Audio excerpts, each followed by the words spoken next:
I voted for Donald J. Trump in the 2024 presidential election, and I am starting to regret my vote.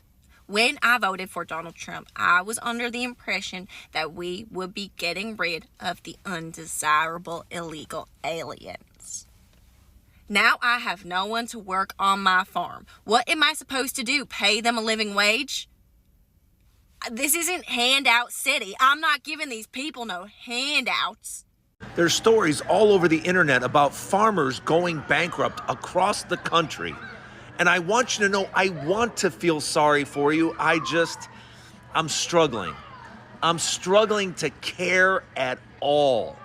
And I mean that from the bottom of my heart, because typically I have empathy, but I'm really, really tired of telling you farmers and you people that are in rural parts of the United States, I'm tired of telling you. Over 50% of people farming in the US right now are going to retire in the next 10 years. Of those people, they own over 50% of the farmland in this country, which means what is going to happen when they retire in the next 10 years? What is going to happen to this farmland? Who is going to take their place? So y'all pushed out immigrant labor, and now y'all surprised nobody wants to pick blueberries for $11 an hour, 9 to 10 hours a day, 7 days a week? Really?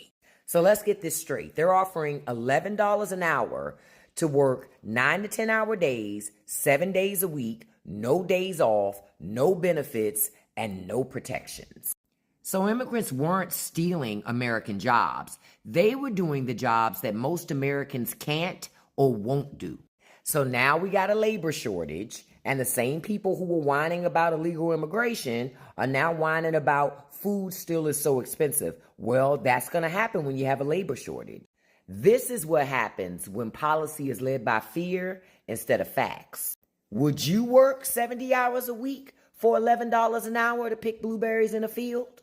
Let's talk about it and tag somebody who thinks that immigrant labor is a problem. We all want to talk. Policy decisions have consequences. I've said that before. And you might like what you get on the front end, but you might not like what you have to pay on the back end. See, farmers in Florida, especially tomato farmers, they're finding that out. There was a farmer interviewed on a Miami TV station, and he said that, there's two policies he kind of agrees with. One is the immigration policy, right? He says, I know we gotta do something about the borders, both north and south. But it's impacting my ability to keep staff because now a lot of my people don't show up for work. I mean, he understands that nearly half of the immigrant workforce that works on farms like his are undocumented. People are scared, both legal immigrants and undocumented immigrants. They're afraid to come to work. And he's been forced to try to hire people at a higher wage, which cuts into his profit margin, which is probably pretty slim to begin with, right? And then there's the tariff policy. See, Donald Trump's put tariffs on Mexican tomatoes. He's a tomato farmer, owns 4,000 acres in Florida and California. He said in Florida it's gotten so bad that he has to plow over fields of good tomatoes because he's got no one to pick them. And now that Mexico has been hit with this tariff on tomatoes, they're trying to get ahead of it and flooding the market with tomatoes right now. What do you think that does to the price of tomatoes in the United States? Drives it down. See, this farmer before, he was getting about $16 for a box of tomatoes. You know what he's getting now? $3 to $4. That's how much the market's collapsed. He needs about $10 to $11 just to break even. Think about the export side. So Canada's put a 25% tariff on watermelons coming from the United States. What do you think that means? Canadians might not want to pay the price. They're exporting a lot less watermelons. Farmers that are farming watermelons are feeling the pinch too. You see, you might like the policy. It might feel good on the front end. Yeah, we're closing the borders. Yeah, we're going to show them. We're going to put tariffs on them. But are you willing to pay the price on the back end? Some of you are. Some of you are really getting hurt by it. Be careful what you wish for. You just might get it. You might not like it. a statement that he might allow the migrants that are in prison to go work on farms. I mean, some of them were working on the farm as that was their choice. Not all of them. Some of them were working at Home Depot. Some of them were working in the hotel. Most of them were working, doing various jobs. Now he's saying he's going to release them to go work on the farms and let the farmer take responsibility of the migrants. They're going to call it owner responsibility. They should call it MDS, modern day slavery, because that's what that would be, and that's what it will be, a modern day slavery, point blank period. I'm not quite sure why you think farmers should be in charge or in control of anybody. They were working on the farm on their own, some of them, not all of them, on their own. You guys decide to round them up and lock them up. Now you pondering on the idea to release them to go work on the farms and have the farmer be in control or in charge of them. That should be modern day slavery. That's what that is. To us black folks, that's screaming slavery. So the idea of that, I just think it's a crock of doo-doo shit, my opinion, here. But, you see, we're in trouble, America, any brown, black, anybody that's, not a white man, we are in trouble. This thing is going way too far. And unfortunately, I don't think it's going to be reversed anytime soon. Someone asked me the other day, why is it that more of America's farmers have not yet turned on Trump? After all, he's cut farm-to-table programs, he's cut farm-to-school lunch programs, he's cut all kinds of funding for, structural improvements, drainage, climate resilience programs. He's cut all kinds of grant funding for farmers all across this country. He's cut USAID that has cost America's farmers billions. Ask farmers in Nebraska how they're doing right now.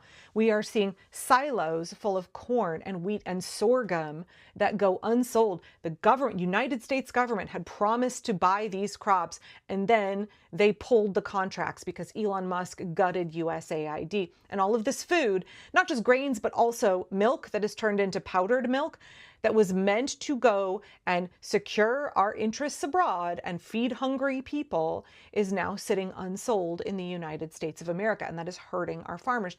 Why are more of them not pissed off? And somebody else said, well, why are more farmers not freaking out that all of their migrant labor is being snatched by ICE? We are seeing ICE running into farm fields, snatching migrants who are toiling, picking our food, the food to feed the American people. They are coming in and tackling and snatching these folks, abducting them, and stuffing them into detention facilities where billions of our taxpayer money is going to keep these people imprisoned. And someone in my comments who was from the Midwest said, oh, don't you understand, in a lot of these states, especially a lot of the grain farmers and dairy farmers, they don't actually use that much immigrant labor. If they have very mechanized, agricultural setups on their farms, then they're not really interfacing that much with migrant labor. And yes, I totally understand, for those folks who are growing large amounts of soybeans and grains, that makes sense. If you don't have to interact with brown people on a regular basis, you can dehumanize them more easily. You can justify what Trump is doing more easily. But there are farmers all around the country that rely heavily, heavily on migrant labor, especially where I am on the West Coast, and they are about to feel the hurt real bad. It's starting to be that time of year where more and more crops need to be picked. And while it was an issue earlier in the year, like in Florida and Southern California, we saw a little bit of farm laborers who didn't want to show up to pick strawberries and broccoli and citrus because they were worried about ICE. Well, now we are seeing the Republicans in Congress. Republicans are now the fascist party of this country, right? They are fully consolidated as a fascist party. They have now agreed to take billions of our tax dollars and expand ICE tenfold. The Republicans in Congress have now given Donald Trump $150 billion of our hard-earned tax money to create his own massive secret police force, his own Gestapo that will be terrorizing communities all over the country. There's $150 billion for raids, but $0 for Medicaid. Do not forget that Republicans did that. Republicans did that to all of us. And so now we are seeing a tenfold increase in the completely rational fear of our hardworking migrant farm workers who feed this nation. And guess what? Guess what? Farmers all around the country, right at a time when cherries and soon plums and peaches and all kinds of other crops around the country are coming ripe, crops that by and large need to be picked and sorted by hand. There's a massive farm labor shortage because workers are terrified that they are going to be snatched off the job, that while they are working, someone will snatch them out of the field and they will never see their families again. I'd like to point you to a piece from Spokane Public Radio from last week. It's called "Fear of ICE Causes Labor Shortage for Washington Cherry Growers." We've had 200 years of migrant farm workers in this country traveling from Mexico up the West Coast, following the picking season to harvest our food. Now, we've also had 200 years of abusing those farm workers, exploiting them, refusing to pay them a living wage or giving them safe work conditions. Yes, one of the things I've said previously is that I hope at the end of all of this, one of the things that comes out of this is that we understand the people who pick our food, they deserve dignity, they deserve a living wage, they deserve safe working conditions. They also deserve justice, and the people who are doing this to them deserve accountability. What we're seeing is a lot of the stone fruit pickers up here in Oregon and Washington, they come up from California and they are afraid to make that drive. They're afraid that there will be checkpoints where they will get abducted. They're afraid once they get here that they will be abducted by ICE. And so they're hiding. I can only imagine what kind of food insecurity that creates for their families. So the Spokane Public Radio piece talks about how the cherry picking labor shortage in Washington state is reaching a crisis point. They interview a woman named Rosa Hernandez who is picking cherries at an orchard in Wenatchee. She was one of the few who was willing to make the drive from California to Washington to pick this year. She did so because she's an American citizen. But she said even though she is a U.S. citizen, she was terrified to make the drive because she's a brown person. We are seeing ICE doesn't give a shit about your citizenship. If you look like you could potentially be an immigrant or have immigrant ancestry, if you happen to have any kind of an accent, if you speak Spanish, they don't care, they will snatch you. And there's no oversight for you. There's no protection for you right now. She talks about how she did the long drive up to Washington state and she was afraid to pull over at rest stops to go pee because they have heard that ICE agents are waiting at rest stops. They're waiting at gas stations to snatch people. One of the farmers that they interviewed said that he's really terrified they can't get people to pick their cherries and that impacts the financing of their farm. So when you couple the fact that fruit is rotting on the tree with the cuts in grant programs and the volatile economic circumstances in the United States, he's worried that what we're going to see is by next year, more and more farms will be going under. Even Fox News for Seattle, even Fox News is covering this story, saying the growers are not just worried about cherries, they are worried that these labor shortages will extend to apples, grapes, and many other fruits that are grown in Washington state, also grown here in Oregon. Fox News called immigrant farm workers essential to our agricultural system. They said growers across central Washington say fears of immigration enforcement and potential ICE raids are keeping workers away from the field and are currently threatening to leave millions and millions of dollars worth of cherries unpicked, rotting on the trees. The Fox News story went on to interview migrants who said they are scared to show up and that the fear will compound. It will get worse and worse as ICE escalates. And then interestingly enough, there's a whole section in this article for Fox News readers that is called Why You Should Care. Not surprisingly, maybe. It doesn't say you should care because what is being done to our immigrant farm workers is inhumane, it's cruel, it's illegal, it's terrible, it's an ethnic cleansing in the United States. No.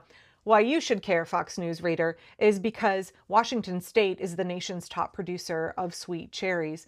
And if the fruit is not being picked, that means that there is going to be a shortage and prices are going to go up. Even a delay, even if there's just a delay in picking, fruit is rotting on the tree. Fruit is an ephemeral crop, y'all.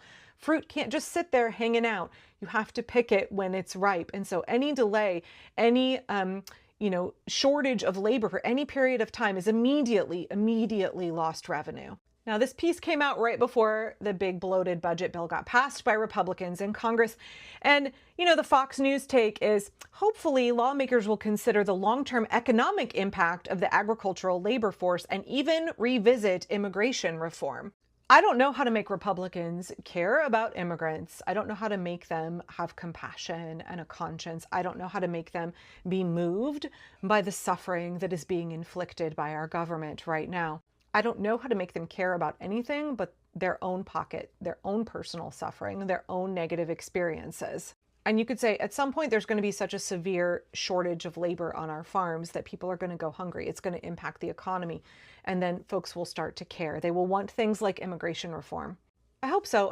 But also I am quite worried that this massive expansion of ICE abductions to 3,000 people a day, 3,000 non-criminals a day that are being stuffed into these concentration camps, that those will become forced labor camps.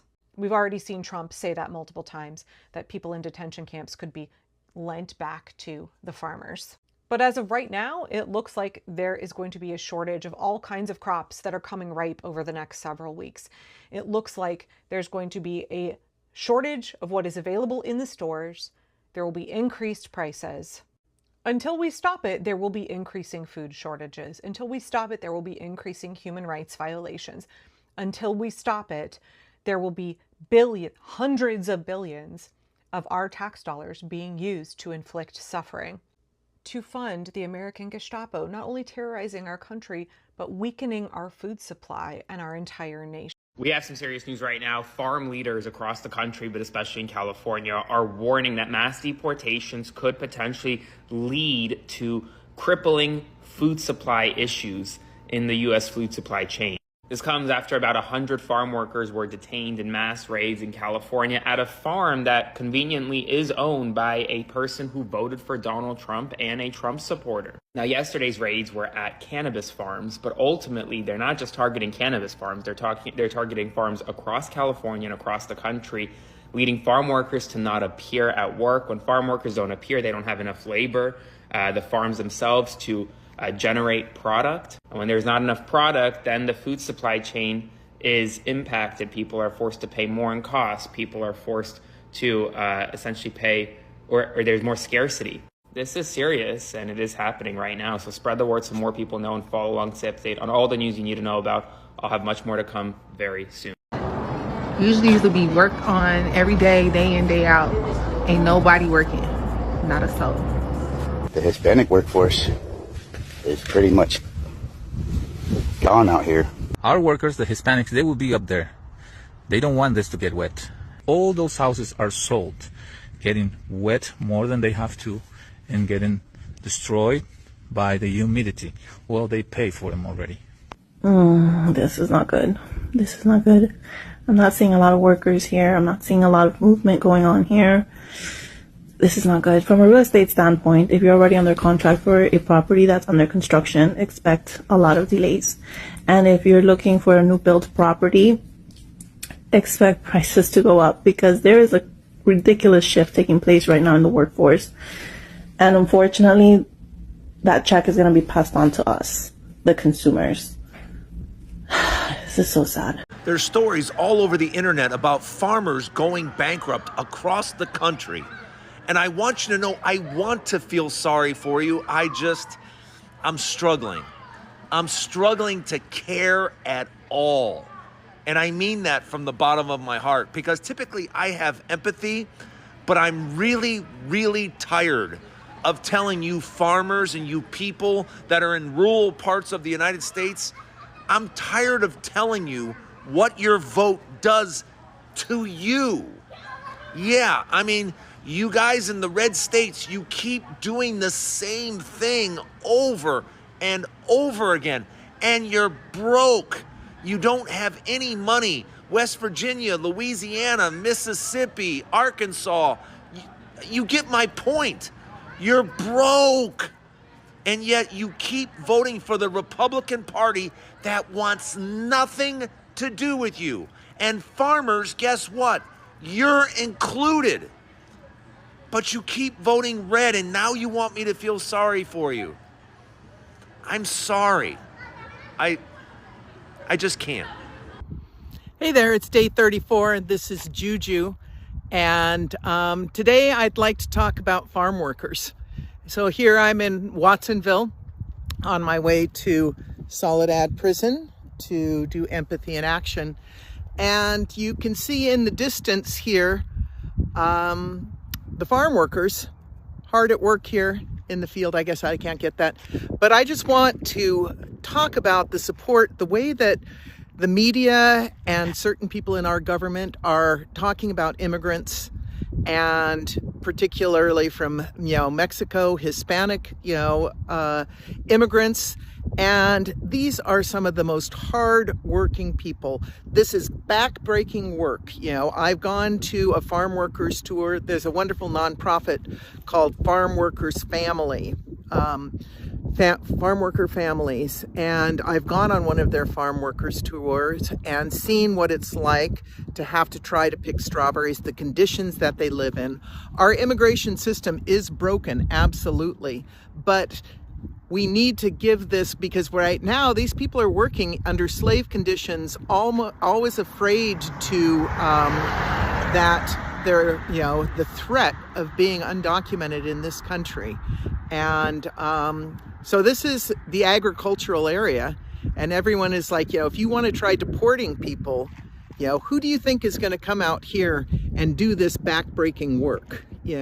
So I just want to say how important immigrants and farm workers are, certainly to this area of California, and I send them my love and respect. And again, check out the Center for Farm Workers Family. It's a wonderful organization.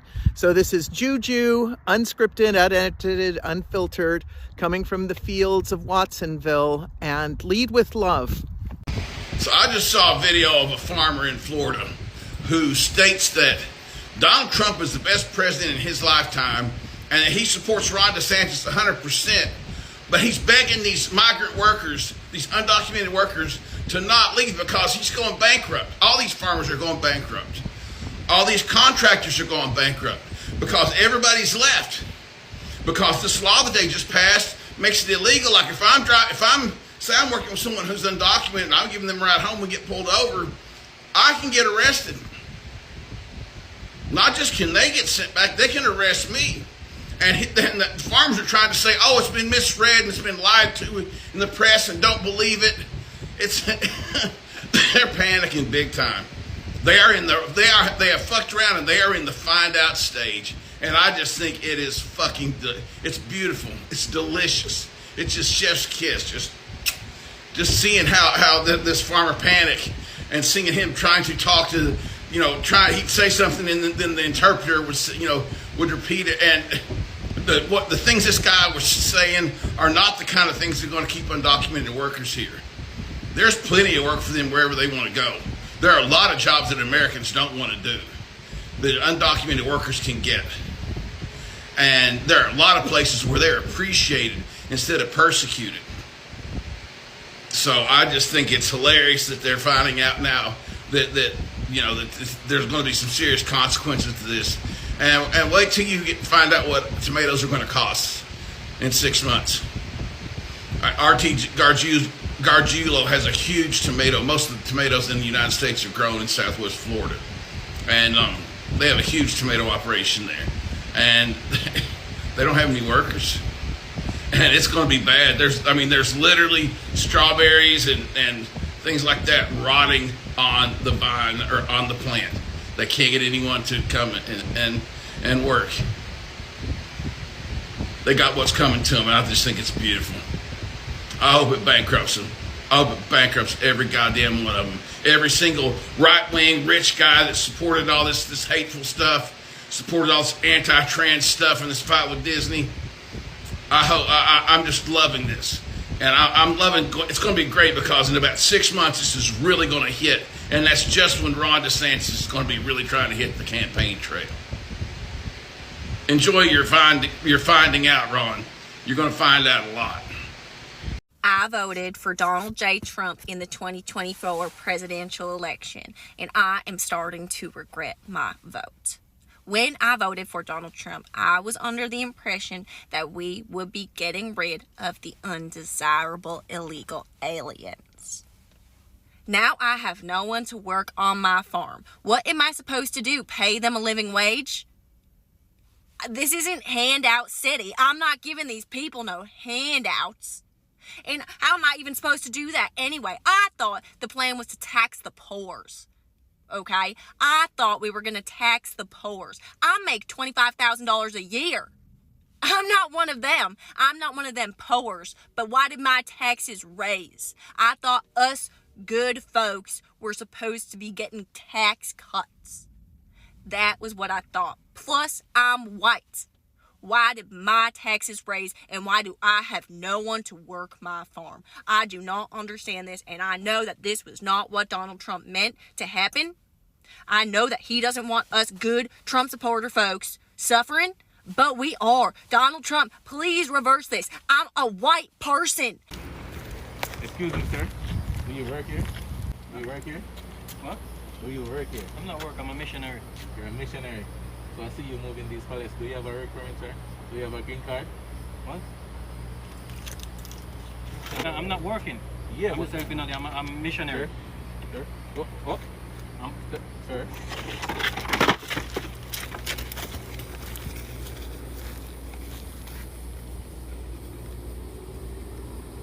So you want to deport everyone, huh? In 2011, North Carolina needed 6,500 farm workers. Only 268 legal Americans applied. 245 were hired, but only 163 showed up to the first day.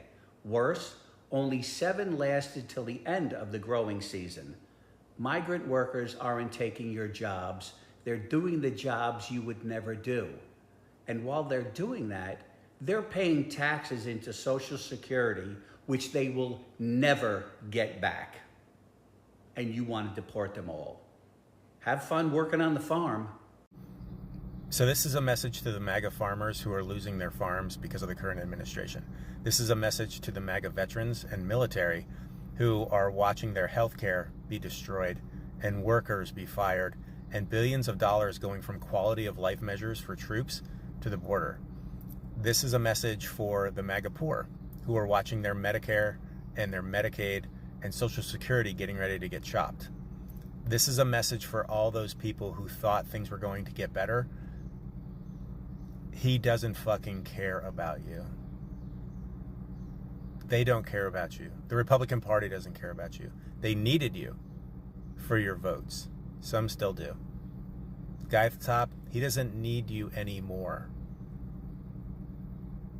He only needed you to stay out of jail and make billions of dollars from becoming president again.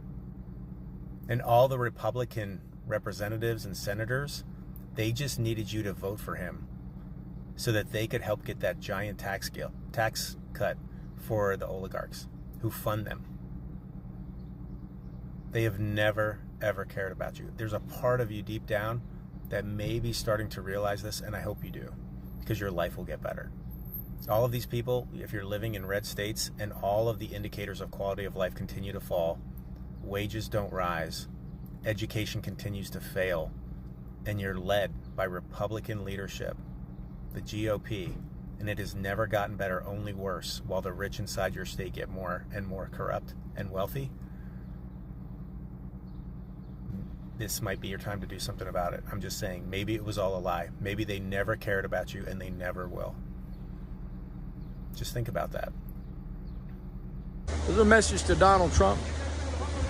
Hey Trump, you see all these folks behind me, all hard-working Mexican Americans?